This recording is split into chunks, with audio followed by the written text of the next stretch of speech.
रावण श्री राम के अलावा शिवजी, राजा बलि, बाली और सहस्त्रबाहु से भी पराजित हो चुका था।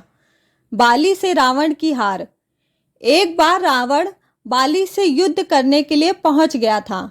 बाली उस समय पूजा कर रहा था। रावण बार बार बाली को ललकार रहा था, जिससे बाली की पूजा में बाधा उत्पन्न हो रही थी। जब रावण नहीं माना तो बाली ने उसे अपनी बाजू में दबाकर 4 समुद्रों की परिक्रमा की थी।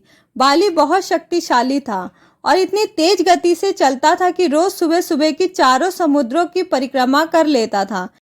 इस प्रकार परिक्रमा करने के बाद सूर्य को अर्घ्य अर्पित करता था। जब तक बाली ने परिक्रमा की और सूर्य को अर्घ्य अर्पित किया, तब तक रावण को अपने बाजू में दबाकर ही रखा था। रावण ने बहुत प्रयास किया, लेकिन वह बाली की गिरफ्त से आजाद नहीं हो पाया। पूजा के बाद बाली ने रावण को छोड़ दिया था। इस प्रकार बाली से रावण की हार हुई थी। सहस्त्रबाहु अर्जुन से रावण की हार। सहस्त्रबाहु अर्जुन के 1000 हाथ थे और इसी वजह से उसका नाम सहस्त्रबाहु पड़ा था। जब रावण सहस्त्रबाहु से युद्ध करने पहुंचा तो सहस्त्रबाहु ने अपने 1000 हाथों से नर्मदा नदी के बहाव को रोक दिया था। सहस्त्रबाहु ने नर्मदा का पानी इकट्ठा किया और पानी छोड़ दिया, जिससे रावण पूरी सेना के साथ ही नर्मदा में बह गया था। इस पराजय के बाद एक बार फिर रावण सहस्त्रबाहु से युद्ध करने पहुंच गया था। तब सहस्त्रबाहु ने उसे बंदी बनाकर जेल में डाल दिया था। इस प्रकार रावण सहस्त्रबाहु से भी हार गया था। राजा बलि के महल में रावण की हार। दैत्यराज बलि पाताल लोक के राजा थे।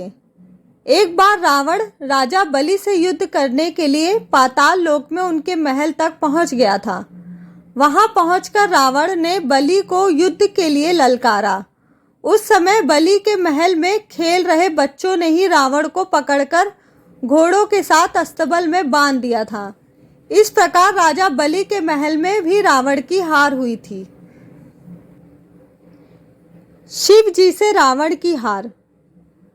रावण बहुत शक्तिशाली था और उसे अपनी शक्ति पर बहुत ही घमंड भी था।